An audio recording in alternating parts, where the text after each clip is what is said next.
It was more challenging, and I didn't realize what I had signed up for. Yolanda Conyers holds a unique position inside Chinese tech giant Lenovo's offices in Austin, Texas, Chief Diversity Officer. Her 8-year journey with the company started on a very downbeat note. 3 months after I joined Lenovo, I received feedback that my Chinese colleagues didn't like me, and I was devastated. Her Chinese co-workers felt she looked down on them, that she was aggressive and disrespectful. That feedback was a serious setback for Yolanda, who thought she'd always been polite. It turned out her efforts were lost in translation. Misunderstanding arose when Yolanda sent out an email to request a meeting. I didn't realize that the word request, which in my culture is very formal and polite, when translated in Mandarin is like a demand or command. And from her perspective, she was like, well, who does she think she is sending me emails like this? And I just didn't realize that. Such cultural clashes happen when East meets West and the staffing at global companies becomes diverse. That's where Yolanda comes in. She works on bringing together talents from a variety of backgrounds, and she says that's helped Lenovo gain an upper hand in the global market. The company is now the world's largest personal computer maker. So we blend the both Eastern and Western practices in the company, and we also have to compromise.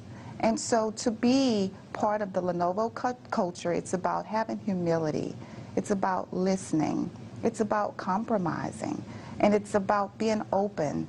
Haier, a household appliance maker, has taken a different approach to avoid potential cultural conflicts. It employs only US workers at its plant in South Carolina, earning the company much local praise as a jobs creator. My name is Dreama Hellard, and I run the injection molding department here at Haier. That has just been a huge success to me, and most of it's due to Haier because they have helped me, they've trained me, and I've been able to succeed, and that feels very good. It feels very good. Haier's localization efforts have paid off. Its sales in the US recorded a 2% rise in 2014. The company is aiming for completing the expansion of its operation in South Carolina in 5 years, creating more than 400 new jobs. More Chinese investment in the United States is good for the United States. Why? Because the data show that Chinese firms pay higher than average wages and benefits. A recent report shows that the number of jobs created by Chinese investments increased more than 5 times over the past 5 years. New York research firm Rhodium Group says Chinese companies operating in the United States employed more than 80,000 full-time workers by the end of 2014. And it predicts that number could increase 5-fold again over the next 5 years. Paul Barber, CCTV.